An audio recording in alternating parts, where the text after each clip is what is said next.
lusot ang may atraso.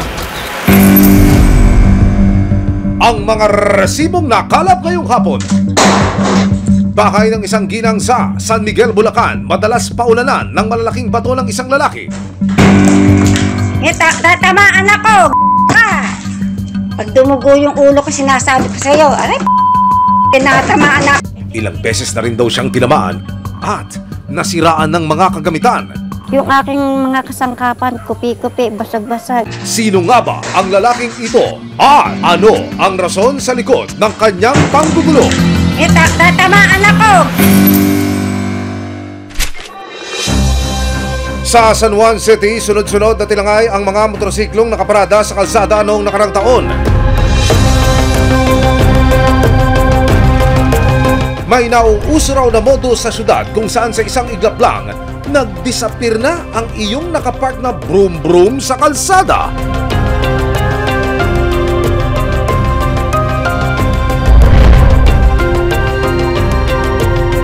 Mga kuya, malapit nang mabisto ang inyong mga paandar. Ano man reklamo, bibigyan tugon. Bawat hinaing at problema, hakanapan ng solusyon. Ito ang Bagong News Sandigan, hindi palalampasin ang mga tiwali at maling gawi. Dito, walang ligtas sa kabusado at lalong walang lusot ang may atraso. Dahil ang lahat, hahanapan natin ang resibo. Magandang hapon, ako po si Emil Sumangil. Perwisyo raw sa kanilang barangay ang isang lalaking napapadalas ang pambabato at pagwawala. Maging ang bahay ng isang senior citizen hindi nakaligtas. Ano nga kaya ang dahilan ng tila hindi mapigilang bugso ng kanyang galit? Tumigil ka na! Yan na nga! Maririnig sa cellphone video na ito ang pagkalabog ng tipak-tipak na bato sa bubong ng bahay ni Josefina Aquino, 67 taong gulang. Nabidyohan ang ilang beses na pagwawala ng lalaki na apo pala mismo ni Josefina. Itatago namin siya sa pangalang Harold, 25 taong gulang. 2 buwan na raw ang nakalipas mula nang magsimulang maging mapanakit si Harold. Sa unang video, sandali hong magkakaroon ng katahimikan dahil yung binata ay lumabas ng bahay. Pero ilang segundo lamang matapos ho ang katahimikan na ito, muling babalik ang lalaki. Muli niya uling pinukol ng bato ang kanyang lola. Nariyan ho, siya ho yung nakaputi sa labas ng pintuan. Napamura ho ang lola matapos na siya'y tamaan ng bato sa ulo. Ito mo ginawa sa akin, inditsahan ako ng kawayan, ayan. Ala ng salamin. Ayun, ala na rin salamin. Doon, ala na rin mo, andun sila. Yung aking mga kasangkapan, kupi-kupi, basag-basag. Naku, di mo yung pinasag o. Madalas din daw ang pambubuli at pang-aaway kay Harold ng mga kapitbahay. Abot ang bully sa kanya, ng kapitbahay, ng mga bata rito. Ngayon, pagka sinasabihan siya, baho mo.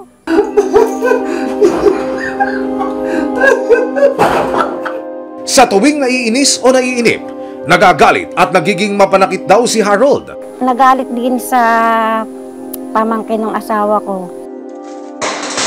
Nagbato siya doon, nakasira siya ng estante. Ayun, nagbayad ako doon. Ang mga kapitbahay ni Nanay Josefina napeperwisyo na rin daw sa hindi mapigilang galit ni Harold. Nambabalibag ng bahay. Kung tamaan yung mga bubong namin ay lalaki ng mga baterya sa taas. Minsan po nakakaranas rin po kami ng pagbabalibag ng mga bote. Tapos pagdating dito, mga basag na bote. Yung mga bata, alerto naman, tumatago.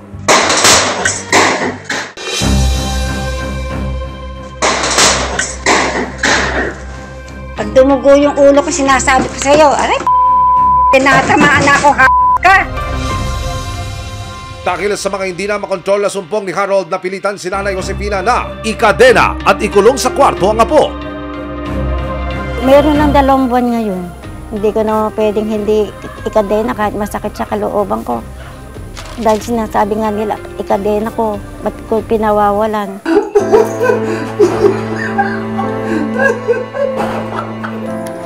Sobra ng sakit. Sabi ko, ginagawa namin ng paraan para Para hindi makabato, para hindi makasak. Hanggang kinakadena namin. Kahit masakit ang aking kalooban, pinipilit ko siya na ikadena na lang. Sabi nila, kailangan dyan patayin. Sabi gano'n.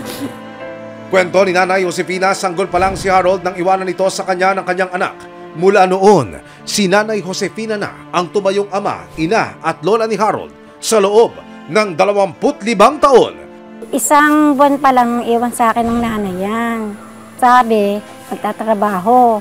Nakaraan ako, hindi man lang nagpakita siya hanggang sa ngayon, hindi man lang siya nagpaparamdam. Pero yung tatay sa Pampanga nakatira, nakapag-asawa uli. May 2 anak na ron. Sa sitwasyon ni Nanay Josefina, Isang buwan pa lang.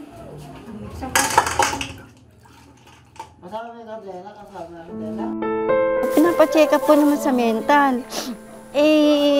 Sabi ko ganun nga, nagwawala, nagbabato. Pero ayaw nilang tanggapin doon. Kasi nga, special, inborn daw.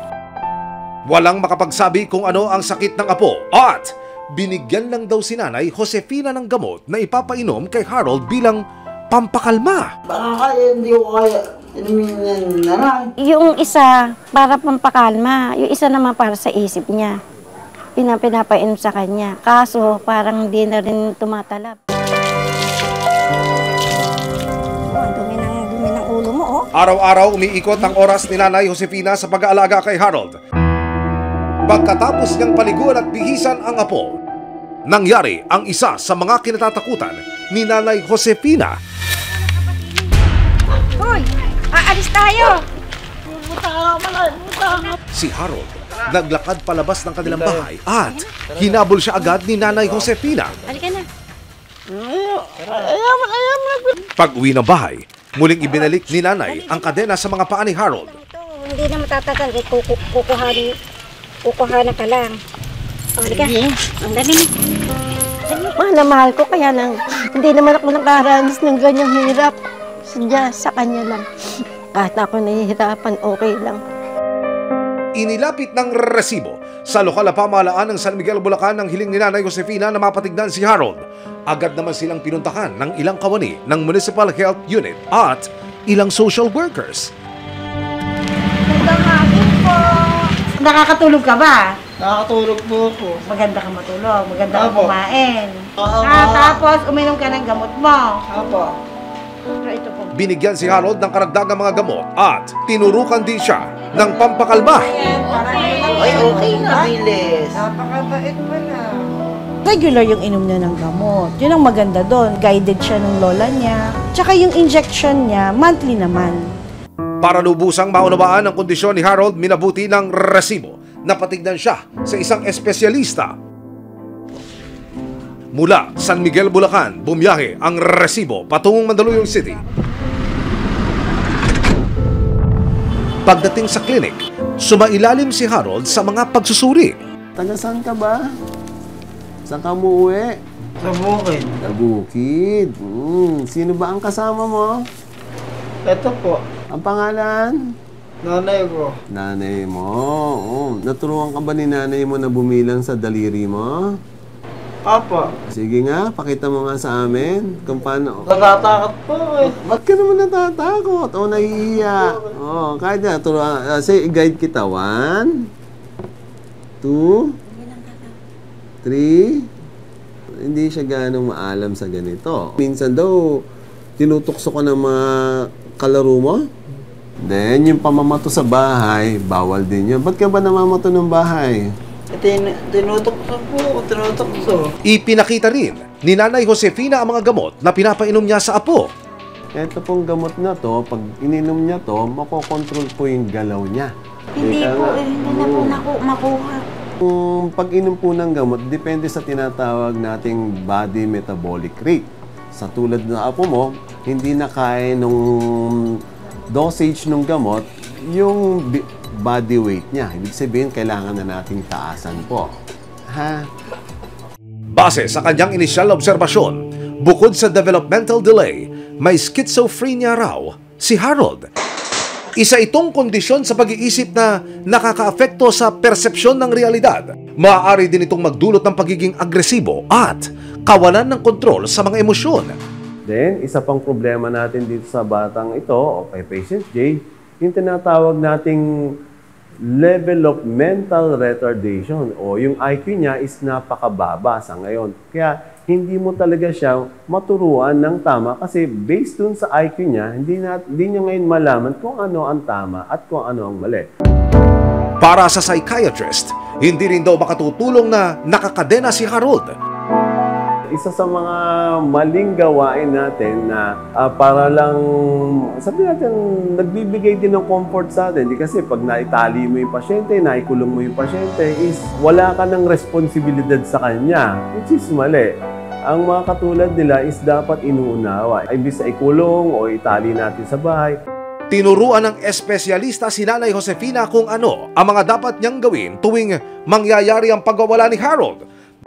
Niresetahan din siya ng mga bagong gamot na mas epektibo raw sa pagpigil sa mga pagwawala ni Harold. Nagbigay tayo ng isang gamot ngayon, pinalitan natin, para at least yung gamot na to, makokontrol yung napansin nyo kanina, bigla siyang tumatawa, tapos bigla siya nagsasalita mag-isa. Sa pagkalas ng kadena ni Harold, umaasa si Nanay Josefina na simula na ito ng patuloy niyang paggaling. Hinahangad din niya ang mas malawak na pangunawa ng mga nasa paligid tungkol sa karamdaman ni Harold, kasabay ng walang hanggan niyang pag-aaruga sa minamahal niyang apo.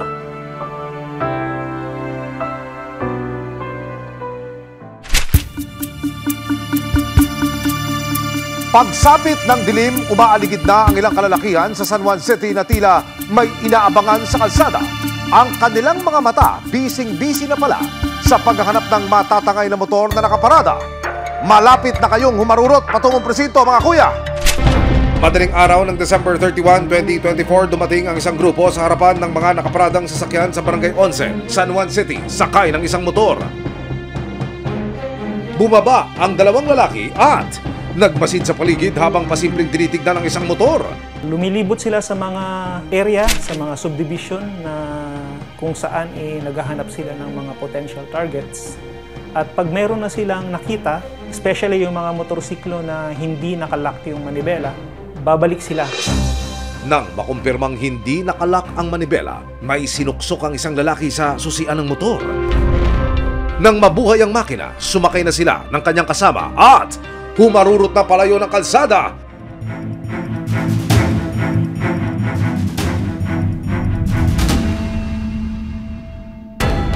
Ang may-ari ng motor na si Christine, hindi inaasahang ibang handa pala ang sasalubong sa kanya sa bagong taon. 6 a.m. po, lagi po kasi yan, araw-araw po talaga namamalengke yung mama ko. 7 a.m. po, kinatok niya po ako, sabi niya nawawala daw po yung motor namin. Kala ko nagbibiro lang po siya Pumunta si Christine sa barangay para magpa-blatter sa pag-asang mahanap pa ang kanilang sasakyan. Paggising ko pa lang, parang hindi pa siya nagsisink in na baka may nang trip lang or baka na-tow, ganon. Nung dumiretso po ako ng barangay namin, sa mga tanod po, nagpa-review po kami ng CCTV nung huling oras na nakita ko po siya. Sa CCTV video, makikitang sinakyan ng isang lalaki ang motor ng umilaw ang headlight. Umangkas ang isa pang lalaki at saka sila umalis sa lugar. First time po, and parang hindi po namin talaga inakala kasi sa barangay po namin, ang tagal na po sa amin ng mga motor namin na safe lang talaga. Umaga ng December 31, 2024, inilapit na rin ni Christine ang reklamo sa San Juan City Police pero hindi raw malinaw kung saan dinala ang kanyang motor. Ito ay successful na na-start, na force start ng mga kawatan. So ginamitan nila to ng pick lock. Pagka kuha po ng motor ay naitakbo po to sa isang lugar. Unfortunately, na-dispose na po ang motor. Nabenta na po sa isang unknown na buyer. Bukod sa nawawalang motorsiklo, hindi pa rin natutukoy ng mga otoridad ang dalawang kawatan ng motor ni Christine. Madaling araw ng January 7, 2025, huling-huli ang isang lalaking naglalakad sa kalsada sa Barangay Addition Hills, sakop po ng San Juan City. Huminto ito sa paradahan ng mga motorsiklo at tinanggal ang nakaharang na upuan. Umupo ang lalaki habang tinitignan kung ano ang nasa kanyang paligid. Nang makahanap ng tiempo ang lalaki, Dito na niya pinaandar ang motorsiklo at iginilid muna sa tabi. Maya-maya pa, biglang dumating ang isang nagpapatrol na police mobile. Tinanong ang lalaki kung sa kanya ba ang motor na pilit niyang tinutulak. Nang hanapan ng mga ORCR at susi para sa motor, wala itong maipakita. Oh no, kuya, galingan niyo po ang pagrarason sa mga otoridad. Nung sinita po siya ng ating kapulisan at tinanong po kung bakit niya ginagawa ayon, ang sabi niya daw ay ang motor ay pag-aari ng kanyang pinsan at kanya lamang itinatabi. Nang walang maipakitang dokumento at susi para sa motor, agad dinampot ng mga pulis ang lalaking naaktuhan sa CCTV video. Nagpulasan daw ang kanyang mga kasamahan pero naabutan ng mga otoridad ang isa sa mga ito. Nang makumpirmang kagrupo ito ng suspect, pareho na silang dinala sa presinto. Paglabas ko, bibili sana ng pagkain. Siyempre magmamotor ako. Pagtingin ko dun sa parking, hinanap ko yung motor ko, nawawala. Yun, tapos hinanap ko sa buong street. Lumipas ang 30 minuto ng paglilipot sa lugar pero bigo pa rin siya sa paghahanap ng kanyang sasakyan. Maya-maya pa, nakita ni Justine ang mga pulis na nag-iikot sa kanilang lugar. Tapos biglang may umiikot ng pulis. Doon na sila nagtanong. Doon ko na na-confirm na nakarnap. Doon ko na silang na-meet mismo. Na nahuli nila. May nahuli sila na may nang karnap. Tapos confirm sa akin yung motor. Mahigit 80,000 pesos ang halaga ng kanyang sasakyan na muntik ng batangay ng lalaki. Nung nalaman ko nga lang po nawawala yung motor ko, hindi po talaga ako makakatulog. Hindi lang naman siya pang alis-alis eh. Pinang-aano ko siya sa trabaho, kaya napakalaking kawalan sa akin nung pag nawala yung motor. Sa pagkakahuli sa lalaking tumangay ng motorsiklo kay Justine, napagtagni-tagni ng mga otoridad na galing din sa parehong grupo hindi umano ang dalawang lalaking tumangay ng motorsiklo ni Christine. Itong bagong insidente po ay 3 personnel naman po yung involved. Yung 2 personnel po na involved nung December 31 ay involved pa rin po. At maliban sa kanilang 2 ay meron pa silang isang kasama. Ayon sa ibinahaging impormasyon sa atin ng San Juan Police, yung isang lalaki na humatak sa motorsiklo ni Christine ay siya ring humatak sa motor ni Justine. Kung inyo pong makikita, parehong-pareho po ang modus na isinakatuparan. Hihinto sila sa mga nakaparada na sasakyan. Magmamasid-masid sa paligid at kapag na-verify na wala ng tao o nakamasid, susubukan na nilang paandarin yung motorsiklo. Sa investigasyon, napag-alaman nilang ang grupong kinabibilangan ng mga suspect sangkot din sa mga kasong carnapping, violence against women and children at iba pa. So ito pong grupo ay nagsimula sa mga magpipinsan na grupong kalalakihan, pero later on ay nagsama rin po sila ng mga mangilan-ngilan na kababaihan para hindi sila maging kahina-hinala sa ating mga pulis. Galing talaga itong grupo na to para less suspicion ang ginawa nila, walang covering sa kanilang mga muka. Dahil sa matibay na ebidensya ng mga pulis para sa pagdangay ng mga motor ng mga suspect, tuluyan na silang sinampakan ng kasong anti-carnapping o RA 10883. Sakaling mapatunayan na nagkasala, pwede silang makulong ng 6 hanggang 12 taon. Sinubukan ng resibo, nakunan sila ng pakayag pero ayaw na po namin ma'am kasi meron na po kami kaso ma'am. Wala po yung humingi po kami ng tawad mo. Kasalukuyan pa rin hinahanap ng mga otoridad ang ilang pang miyembro ng grupo. Dahil sa magkakasunod na pangyayari, siniguro ng lokal na kapulisan na mas babantayan nila ang lansangan. Magkakaroon po kami ng intensified na backtracking po. Sisiguraduhin po namin na yung kasapi ng grupo, lahat po sila ay mananagot sa mga kanilang krimen na nagawa.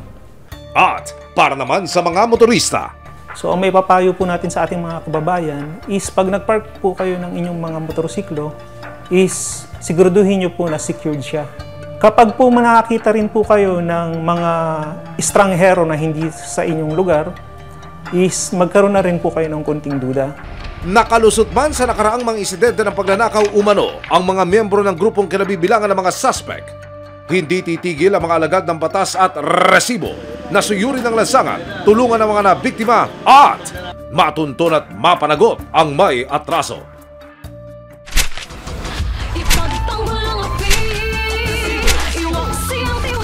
Sama-sama nating ituwid ang tiwali at baluktot. Itakwil ang maling gawi at modus na bulok.